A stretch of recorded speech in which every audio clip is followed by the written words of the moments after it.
Hello everyone. Easy physics by N K channel पर आप सबका बहुत बहुत स्वागत है। आज का जो अपना टॉपिक है आवेशों के निकाय की स्थितिज ऊर्जा।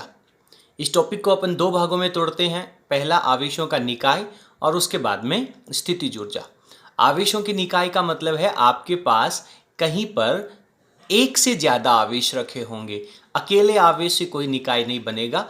अब आपके पास इनकी संख्या दो भी हो सकती है, तीन भी हो सकती है और इससे ज्यादा भी हो सकती है। बात करते हैं अपन स्थितिज ऊर्जा की। स्थितिज ऊर्जा को समझने के लिए मैं आपके सामने दो एग्जाम्पल पेश करूंगा। पहला एग्जाम्पल ये है कि अपने घरों की छत के ऊपर जो पानी की टंकी होती है उसमें जब पानी भरा हुआ हो और यदि आप नल को खोलेंगे, नीचे लगे हुए नल को खोलेंगे, तो वो पानी अपने आप उस नल में से नीचे आता है। उस पानी को नीचे की तरफ कौन लेके आता है?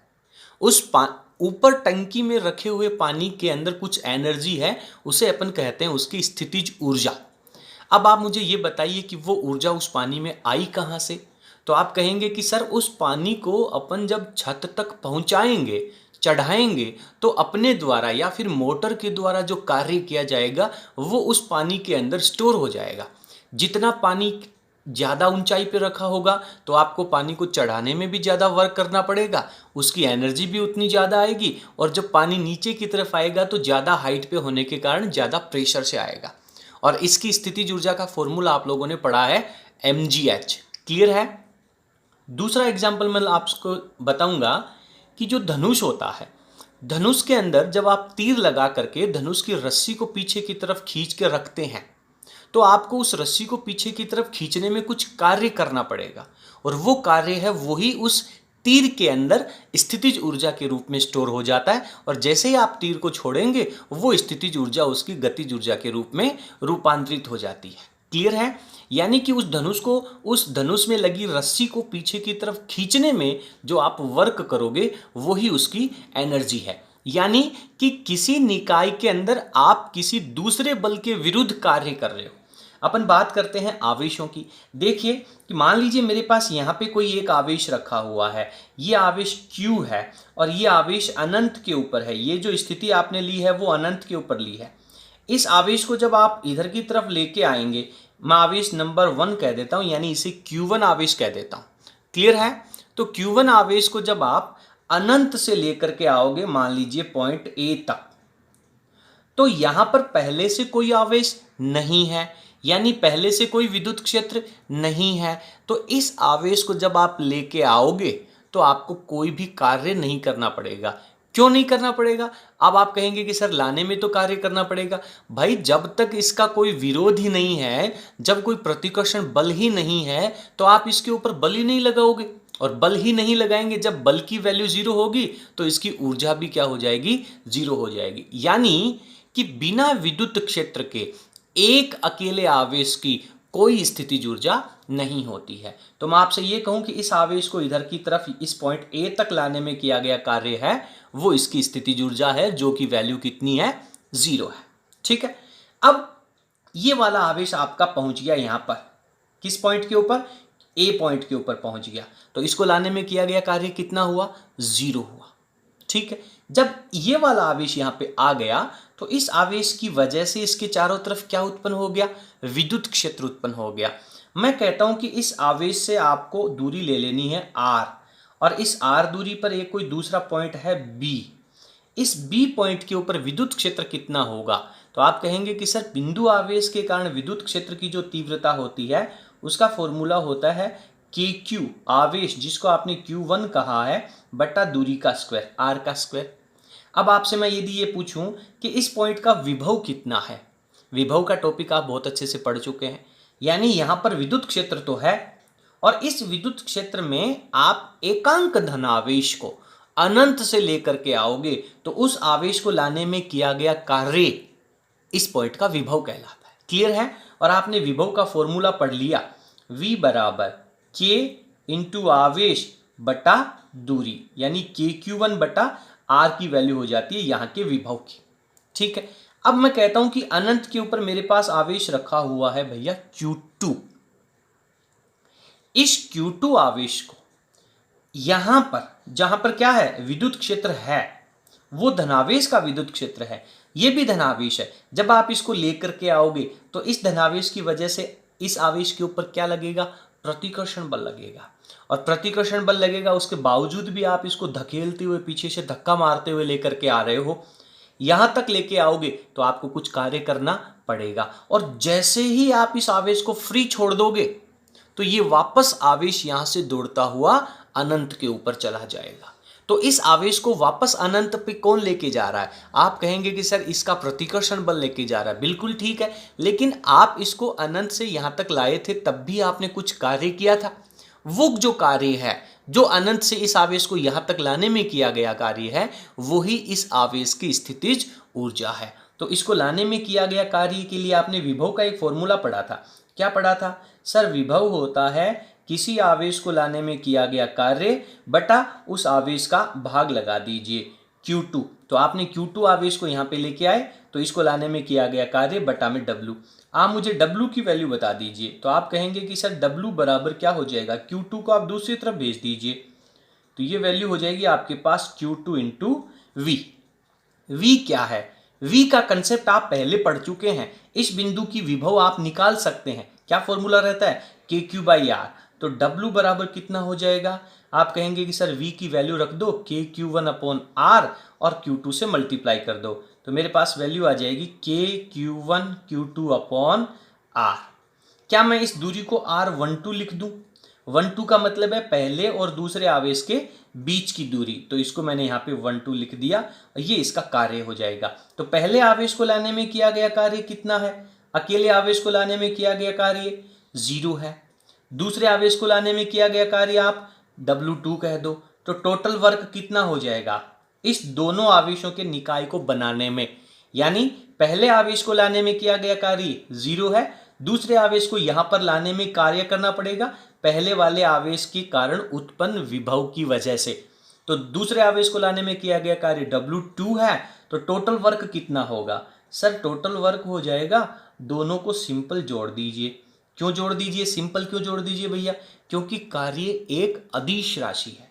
तो जब आप दोनों को जोड़ेंगे तो इसकी वैल्यू हो जाएगी 0 और इसकी वैल्यू है सर आपके पास KQ1 Q2/R12।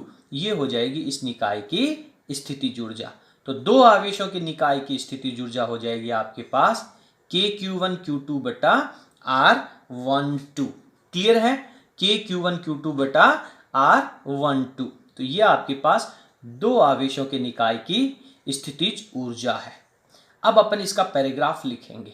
जो बातें आपको दे रखी है वो भी आपको लिखनी है, क्या क्या आपने यहाँ पे कैलकुलेट किया है वो भी आपको लिखना है। अपन इसके नोट्स प्रिपेयर करते हैं। बात यदि अपन नोट्स की करें तो आपको ये जो आपने अभी वर्क किया है, इस वर्क को आपको इस कहानी के नीचे लिखना चाहिए। ठीक है, तो शुरुआत करते हैं अपन। किसी आवेश Q1 को अनंत से A बिंदु तक लाने में किया गया कार्य कितना है? 0 है। तो W1 बराबर कितना हो जाएगा? 0 हो जाएगा। फिर अपन लिखेंगे कि आवेश Q1 से, पहले वाले आवेश से R12 दूरी पर उत्पन्न विभव कितना होगा? इसको आप लिखेंगे KQ1/R12। जब इसका विभव आपके पास V आ गया तो आप लिखेंगे कि आवेश Q2 को अनंत से B दूरी तक लाने में या B बिंदु तक लाने में किया गया कार्य कैसे निकालेंगे? आपने यहां पे लिखा है कार्य बराबर आवेश इंटू उस बिंदु का टोटल विभव। इस बिंदु के ऊपर कुल विभव कितना है? तो यहां पे विभव कौन उत्पन्न करेगा? केवल Q1 आवेश ही है इसके चारों तरफ, तो केवल ये वाला आवेश ही उत्पन्न करेगा। तो इसका आवेश अपन विभव लिख देंगे V। इसको आप Q2 आवेश से मल्टीप्लाई कर दो तो आपके पास W2 हो जाएगा V इंटू Q2। क्लियर है? अब आप इसकी वैल्यू लिख दीजिए तो आपके पास वैल्यू आ जाएगी KQ1 Q2/R12। ये समीकरण नंबर हो जाएगा 2। और जब आप ये दोनों वैल्यू आप समीकरण नंबर इस 3 में रखेंगे, ये समीकरण नंबर आपके पास 3 है और यहां पे आपके पास रिजल्ट आ जाता समीकरण नंबर 4।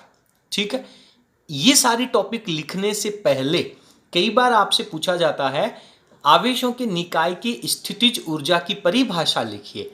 तो आपको केवल परिभाषा लिखनी है। तो पहले मैं आपको यहाँ पे स्थितिज ऊर्जा की परिभाषा लिख करके बता देता हूँ। ये आपको सबसे टॉप पे लिखनी है, इस टॉपिक को शुरू करने से पहले लिखनी है। मैंने इसको पहले इसलिए नहीं बताया कि यदि आप डायरेक्ट डेफिनेशन पढ़ेंगे तो आपको परिभाषा को रटना पड़ेगा। अब कॉन्सेप्ट आपके समझ में आ गया तो परिभाषा आप आसानी से लिख सकते हैं। क्या है कि आवेशों का निकाय बनाने के लिए, उन आवेशों को स्थापित करने के लिए बाह्य निकाय के द्वारा जो कार्य किया जाता है वो उस आवेशों के निकाय की स्थितिज ऊर्जा कहलाती है। आवेशों के निकाय की स्थितिज ऊर्जा उस कार्य के बराबर होती है। कौन से कार्य के बराबर होती है?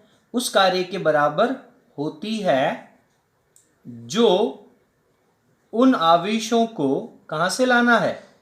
उन आवेशों को अनंत से लाकर निकाय बनाने में किया जाता है।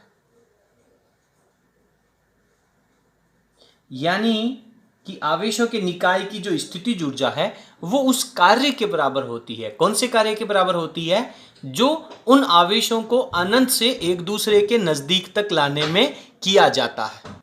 तो इस तरीके से पहले आप इस डेफिनेशन को लिखेंगे और उसके बाद ऊपर वाला डेरिवेशन लिखेंगे। तो आपके पास ये जो फॉर्मूला आया है U बराबर KQ1 Q2 अपॉन R12, ये आपके पास दो आवेशों के निकाय की स्थितिज ऊर्जा है।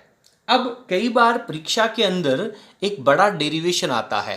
क्या कहता है डेरिवेशन?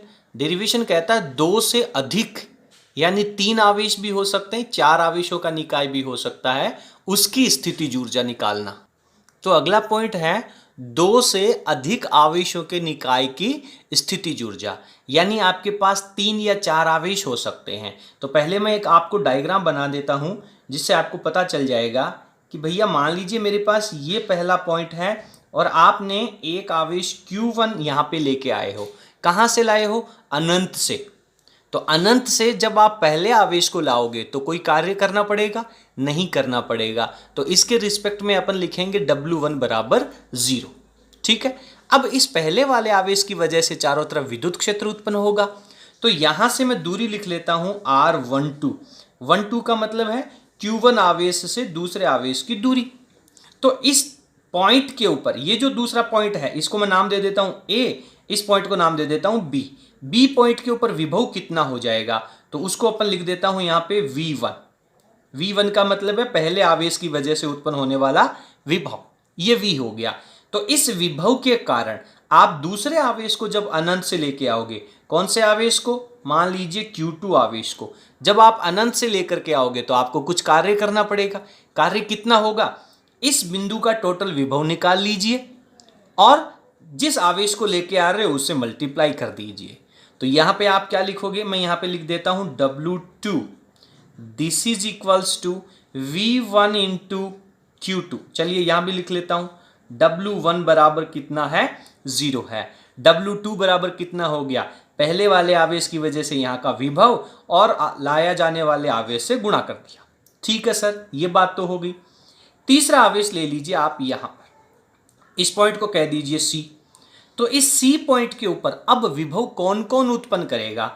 पहले कहेंगे कि सर आप हमें दूरी तो बताओ, तो मैं कह देता हूं इस आवेश को नंबर 3 कहेंगे, तो इस दूरी को कह दीजिए आप R13, 1 और 3 के बीच की दूरी।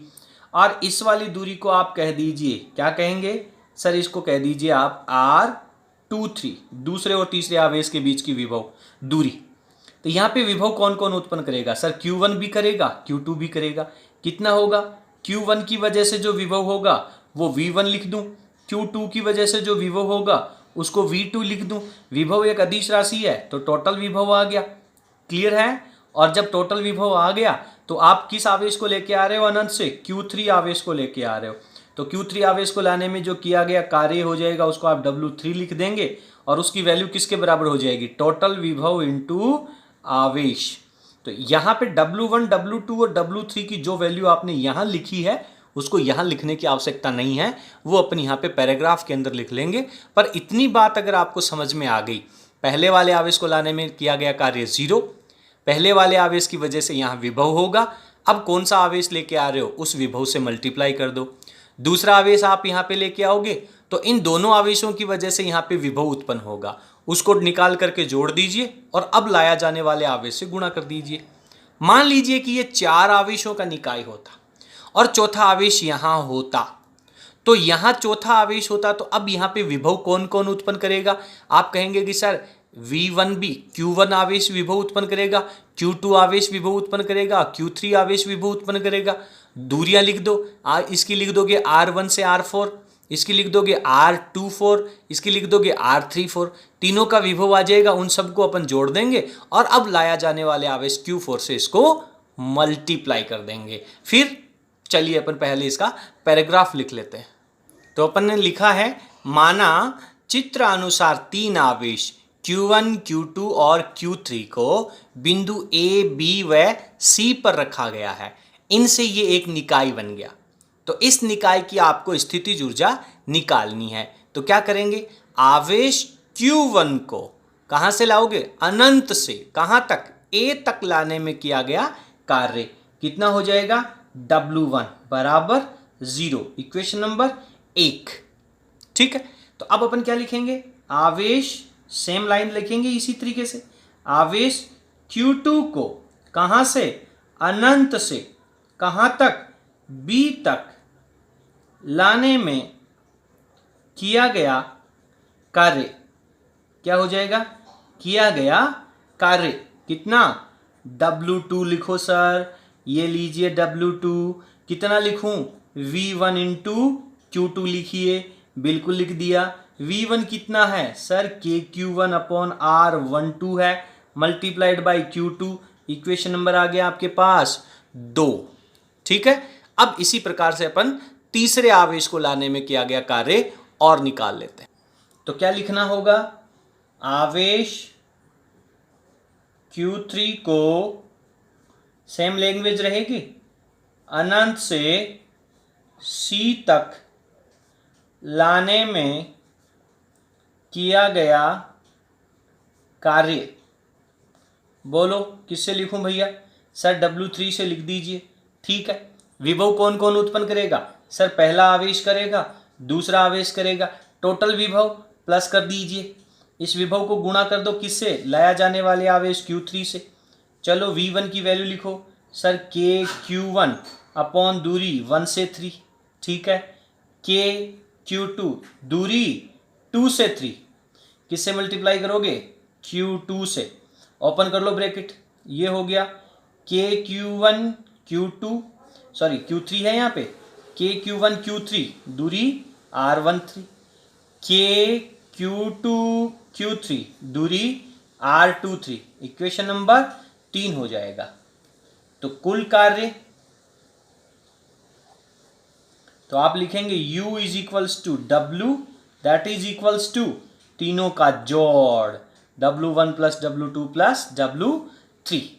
लिखिए, पहले वाले पार्ट वैल्यू 0, दूसरा याद हो जाएगा, ट्रिक बन जाएगा आपके पास, KQ1 Q2 R12, फिर KQ1 Q3 R13, कौन बच गया, KQ2 Q3 R23।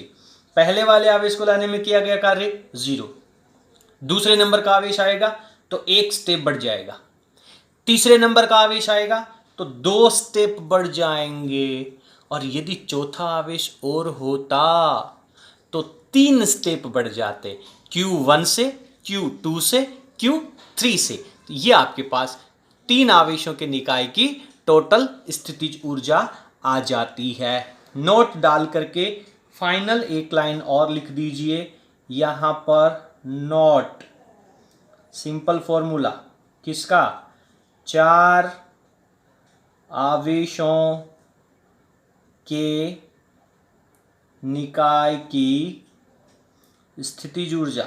बोलो क्या लिखूं, फटाफट बोल दो भैया। 4 आवेशों के निकाय की स्थितिज ऊर्जा, सर पहले आवेश को लाने में 0, दूसरे आवेश को लाने में Q1 Q2, दोनों के बीच की दूरी R12, यहाँ 12 यहाँ 12 सेम आएगा। फिर लाओगे आप तीसरे आवेश को तो पहले के और तीसरे के कारण और दूसरे के और तीसरे के कारण दूरी आ जाएगी 1 3, दूरी आ जाएगी 2 3। अब आप लेके आओगे चौथा आवेश, तो पहले के कारण होगा, फिर दूसरे के कारण होगा, फिर किसके कारण होगा, तीसरे के कारण Q3 Q4, R1 से 4, R2 से 4 और R3 से 4। इस तरीके से आपको आवेशों के निकाय की स्थितिज ऊर्जा है वो निकालनी आनी चाहिए।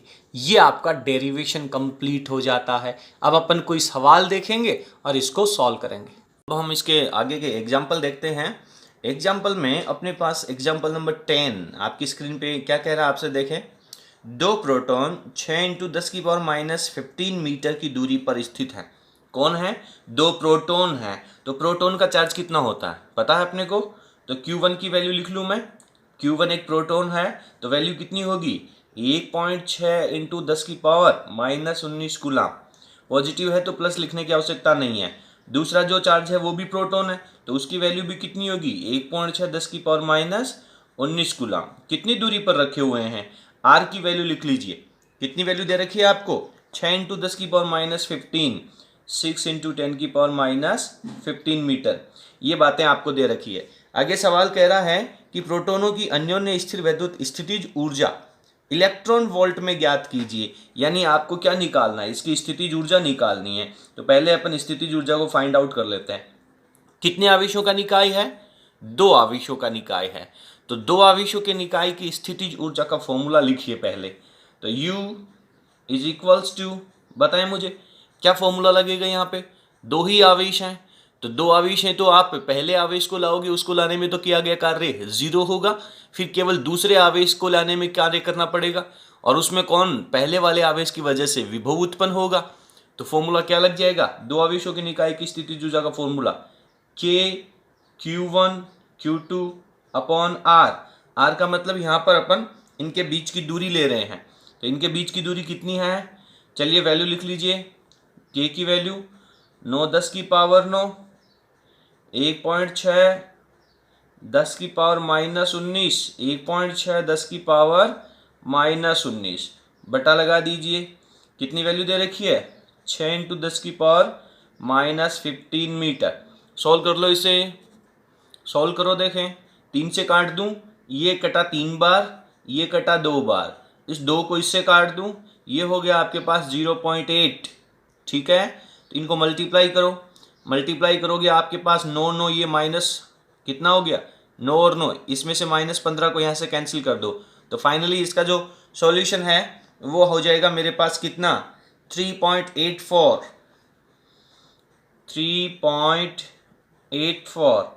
Into 10⁻⁻14 joule. क्या हो जाएगा?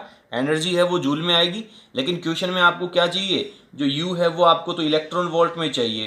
तो U को इलेक्ट्रॉन वोल्ट में कन्वर्ट करने के लिए क्या करना पड़ेगा? ये जो आपके पास वैल्यू है इलेक्ट्रॉन वोल्ट में कन्वर्ट करने के लिए हमेशा ध्यान रखें चार्ज ऑफ इलेक्ट्रॉन 1.6 10⁻⁻19 का भाग लगा दिया जाता है। ठीक है, जूल को इलेक्ट्रॉन वोल्ट में बदलने के लिए 1.6 10⁻⁻19 का भाग लगेगा। ठीक है, इसका आप भाग लगा करके सॉल्व कर लीजिएगा और वो जो आपके पास वैल्यू आ जाएगी वो किस में आ जाएगी? इलेक्ट्रॉन वोल्ट में आ जाएगी। तो इसका आंसर आपको फाइंड आउट करना है। क्लियर है? बहुत इजी सा एग्जाम्पल है, केवल आपको फॉर्मूला ही अप्लाई करना है। एक आगे एक और एग्जाम्पल दे रखा है, सॉल्व करते हैं। चलिए अगला एग्जाम्पल पढ़ते हैं। नंबर 11, चित्र के अनुसार 3 आवेश इस प्रकार व्यवस्थित किए गए हैं। इनकी पारस्परिक स्थितिज ऊर्जा का मान अपने को फाइंड आउट करना है। U की वैल्यू है वो आपको फाइंड आउट करनी है। किस प्रकार से रखे गए हैं? चित्र के अनुसार रखे गए हैं। देखिए चित्र को, A पॉइंट के ऊपर आपको +Q चार्ज है, यहाँ पे दूसरे पॉइंट के ऊपर +2Q चार्ज है और तीसरे सिरे पर -4Q चार्ज है। और ये एक समबाहु त्रिभुज दे रखा है। तीनों भुजाएं AA आपको दे रखी हैं। 2 आवेश हैं, ये पॉजिटिव नेचर के हैं, ये नेगेटिव नेचर का है। Q की वैल्यू आपको दे रखी है 1 × 10⁻⁻7 कूलम और A की वैल्यू आपको दे रखी है 0.10 मीटर। ठीक है, तो कितने आवेशों का निकाय बन गया ये आपके पास? तीन आवेशों का निकाय बन गया। तो तीन आवेशों के निकाय की स्थितिज ऊर्जा का फॉर्मूला लिख लीजिए। अपन ने इसे पहले डेरिवेशन में पढ़ा भी है। आप सिंपल लिखेंगे U इज इक्वल्स टू, चलिए फॉर्मूला याद नहीं है सर मुझे, तो मैं तो अपने आप से अप्लाई करूंगा। ठीक है, पहले वाले आवेश को लाने में किया गया कार्य 0 हो जाएगा। दूसरे वाले आवेश को लाने में किया गया कार्य है वो पहले वाले आवेश के विभव के कारण होगा। तो पहले आवेश का विभव कितना होगा, KQ अपॉन पहले वाले आवेश का विभव अपन 2Q के लिए ले रहे हैं, अपॉन दूरी कितनी है इसकी, A है, मल्टीप्लाई कर दीजिए किसको, लाया जाने वाले आवेश को। कितना आवेश लाया जा रहा है यहाँ पे, 2Q आवेश लाया जा रहा है, तो 2Q से मल्टीप्लाई कर दीजिए। ये हो जाएगा दूसरे आवेश को लाने में किया गया कार्य, क्योंकि पहले आवेश को लाने में कितना कार्य था, 0, दूसरे को लाने में हो गया। अब ये दोनों आवेश मिलकर के यहाँ पे विभव उत्पन्न करेंगे। तो इस आवेश की वजह से विभव कितना हो जाएगा, ये हो जाएगा KQ अपॉन A प्लस विभव अदिश राशि होती है तो अपन जोड़ देंगे। दूसरे आवेश को लाना, दूसरे आवेश का विभव कितना होगा, K2Q अपॉन इसकी डिस्टेंस कितनी दे रखी है आपको, A दे रखी है। तो इस प्रकार से इन दोनों आवेशों की वजह से टोटल विभव आ गया। अब आप ला किस आवेश को रहे हो, -4Q आवेश को ला रहे हो, तो -4Q से इसको मल्टीप्लाई कर देंगे। Is it clear. चलिए सॉल्व कर लेते हैं आगे। क्या सॉल्व करूं इसको मैं, 2KQ² अपॉन A, इसको अंदर ले जाऊं, ये माइनस लग जाएगा यहाँ पे, माइनस को ध्यान से सॉल्व करना है, माइनस ये हो गया 4KQ² अपॉन A, इसके साथ भी अप्लाई कर दो, -8KQ² बाई A, सॉल्व कर लो। माइनस का 8 माइनस का 4, 8 और 4 12, प्लस का है 2 तो माइनस का 10 रह गया। तो फाइनल रिजल्ट हो गया -10KQ² बाई A। ठीक है, अब आगे इसको सॉल्व कर लीजिए। जो आपको वैल्यूज दे रखी हैं वो लिख लेते हैं यहाँ पे। तो इस प्रकार से आपके पास वैल्यू हो जाएगी -10, K की वैल्यू 9 × 10 की पावर 9, Q की वैल्यू आपको दे रखी है, केवल मैं 10 की पावर -7 ही लिख लेता हूँ। तो 10 की पावर -7 स्क्वायर करना है तो 2 बार लिख लेता हूँ।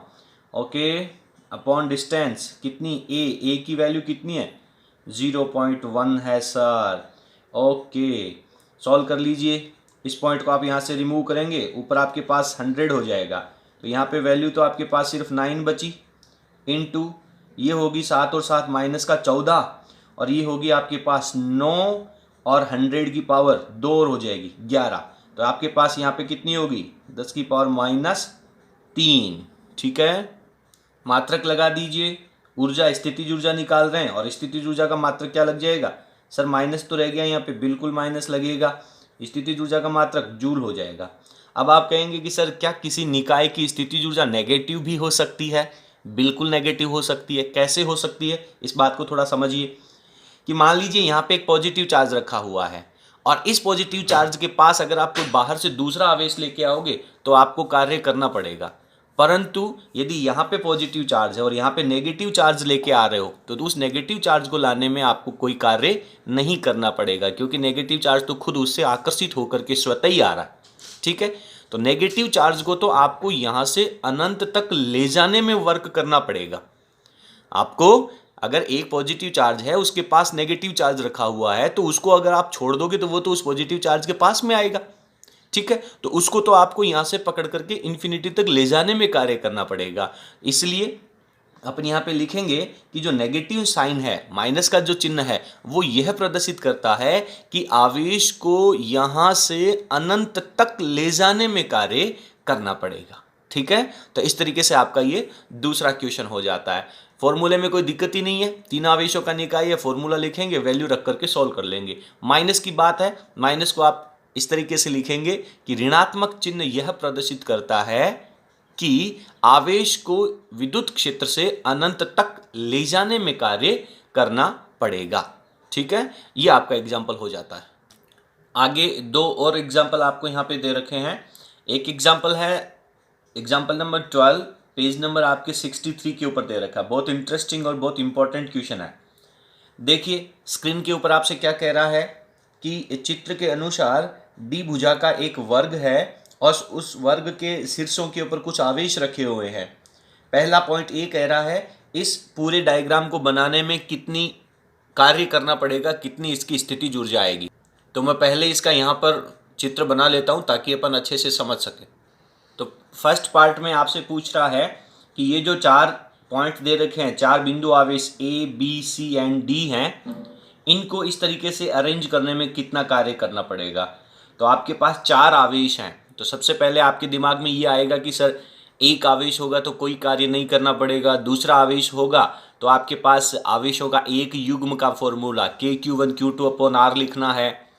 फिर यदि आप कोई तीसरा आवेश लेके आओगे तो 2 और हो जाएंगे, टोटल 3 हो जाएंगे। तो सर ऐसे मान लीजिए आपसे 10 आवेश दे दे और फिर आपसे कह दे कि आवेशों के युग्म कितने होंगे, तो अपन कैसे निकाल पाएंगे। तो इसके लिए फॉर्मूला हो जाएगा, एक छोटा सा मैं आपको ट्रिक बता देता हूँ यहाँ पे, कि आवेशों के जो युग्म की वैल्यू है उसको आप कैसे निकालेंगे। तो युग्म की वैल्यू आप कुछ इस तरीके से निकालेंगे, n into N minus 1 upon 2 लिख देंगे। ठीक है, तो यहाँ पे आपके पास कितने चार्ज हैं, यहाँ पर टोटल 4 हैं। तो 4 माइनस 1 कितना हो जाएगा, 3 हो जाएगा, बट्टा में 2 लगा दीजिए। तो ये 2 4 से जाएगा, टोटल आपके पास कितने हो जाएंगे, 6 युग्म हो जाएंगे। तो ये तो अपने को याद रखने की बात है, नोट्स में या आंसर में नहीं लिखना है। तो मैं डायरेक्ट यहाँ पे फॉर्मूला लिखता हूँ स्थितिज ऊर्जा का, this is equals to work, कार्य के बराबर, W के बराबर आ जाएगी इसकी वैल्यू। ठीक है, क्या फॉर्मूला लिखूं, चलिए पहले आवेश से शुरू कर दीजिए, Q1, दूसरे के लिए माइनस Q अपॉन दूरी, इन दोनों के बीच की दूरी कितनी है, D है। ठीक है, दूसरे आवेश के लिए आ जाए, C पर आ जाएं।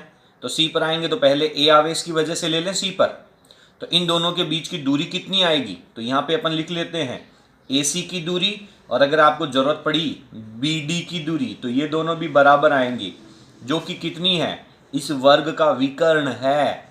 भुजा कितनी है, D।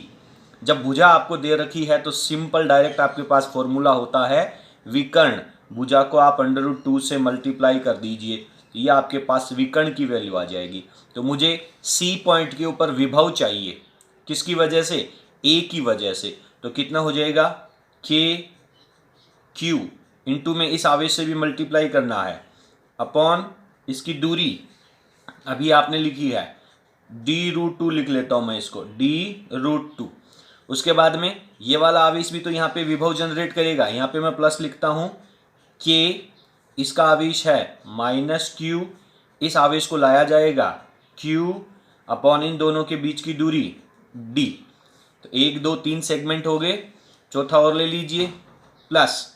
अब आप D आवेश को लेके आओगे, तो D आवेश को लेके आओगे तो पहले वाला A यहाँ पे विभव जनरेट करेगा, कितना विभव होगा, KQ अपॉन D। किस आवेश को लेके आ रहे हो आप, माइनस Q को, इसका काम हो गया।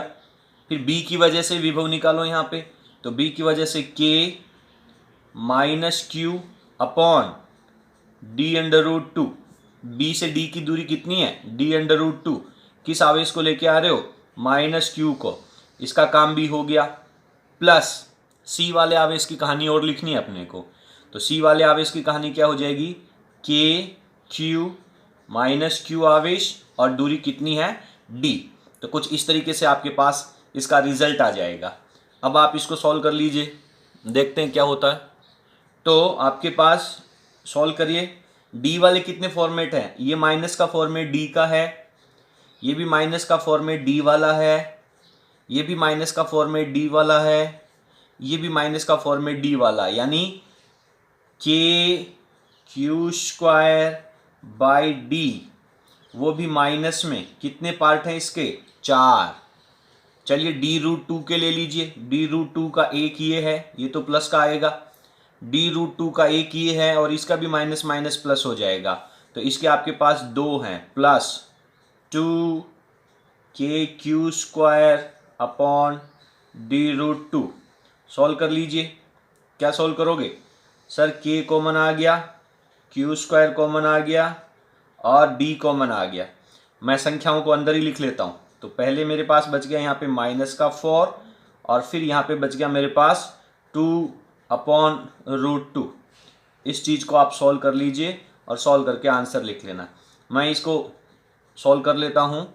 यहाँ पे आपको वैल्यूज़ क्या दे रखी हैं, कहीं पर भी अपने को Q की और D की वैल्यू तो दे ही नहीं रखी है, तो इसको अपन सॉल्व कर लेते हैं। मुझे बताएं कि ये ऊपर 2 है और नीचे √2 है, तो इसको अगर मैं कैंसिल करूँ तो क्या बचेगा मेरे पास, क्या बचेगा मेरे पास?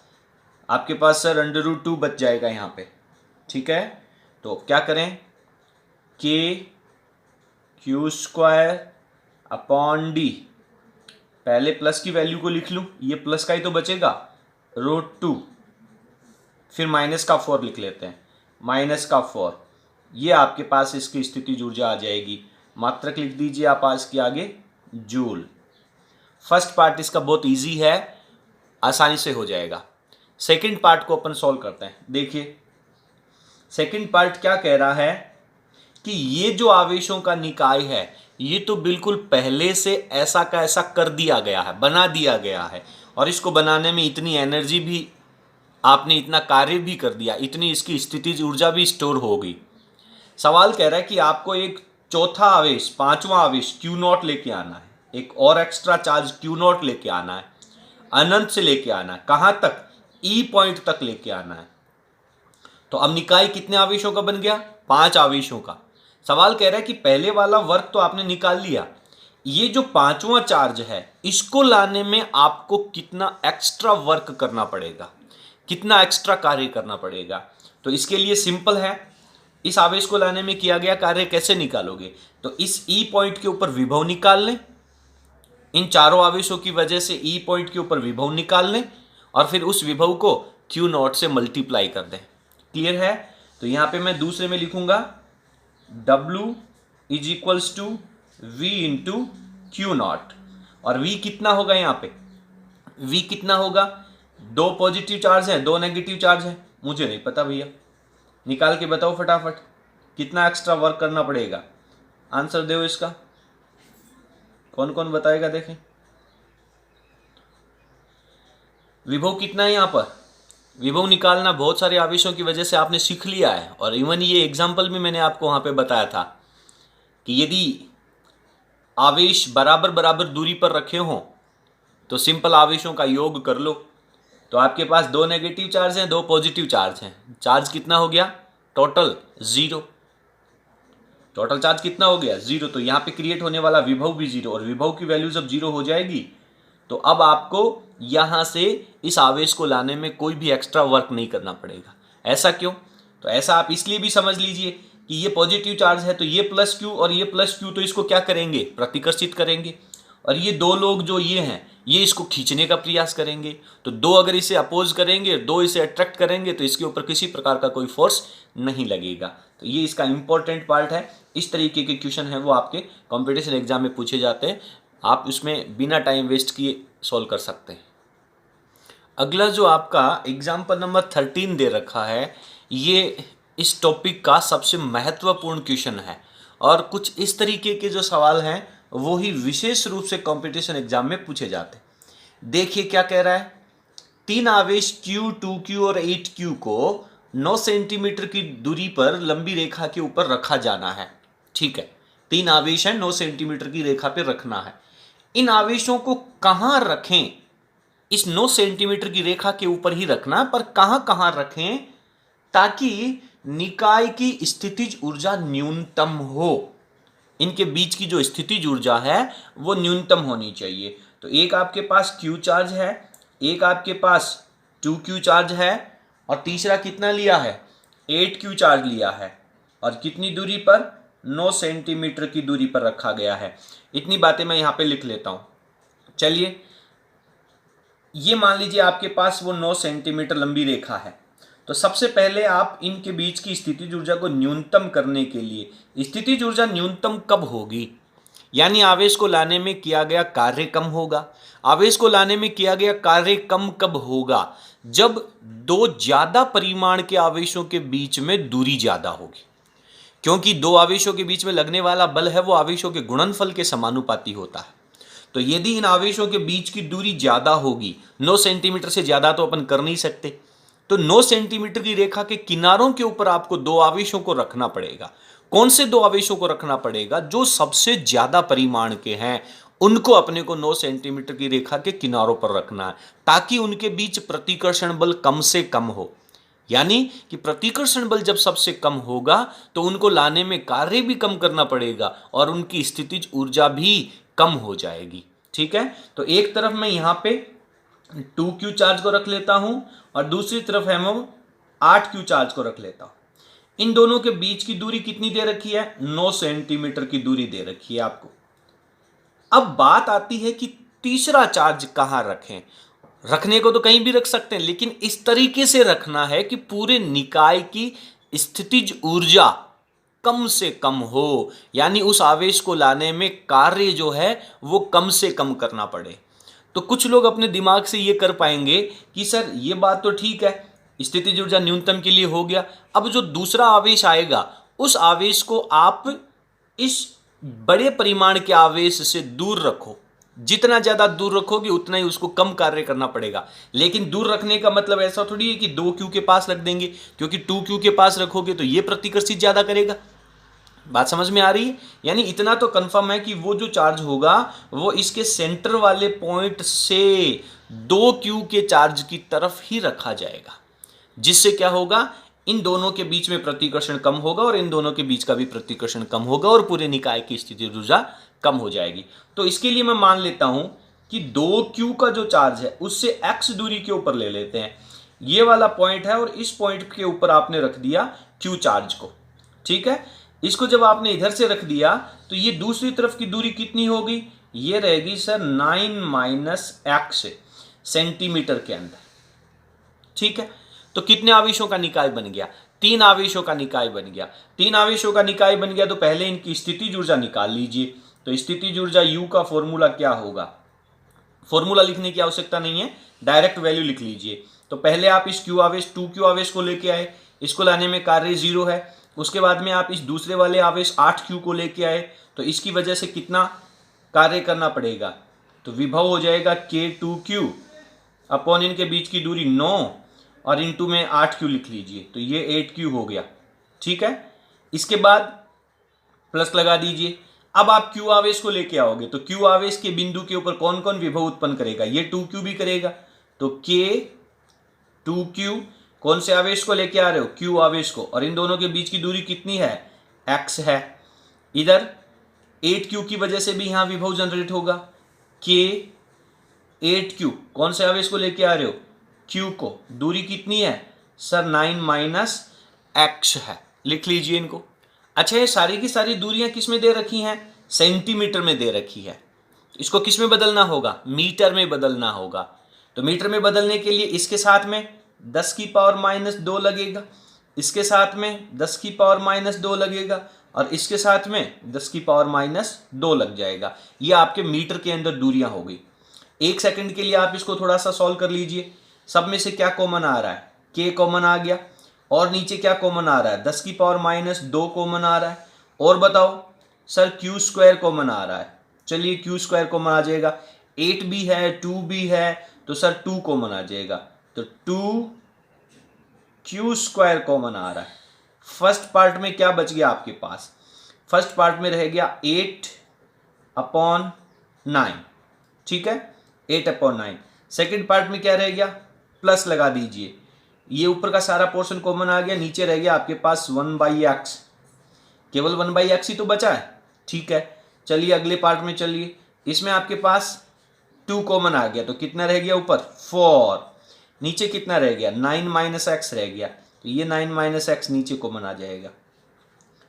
ये आपके पास पोर्शन हो जाएगा।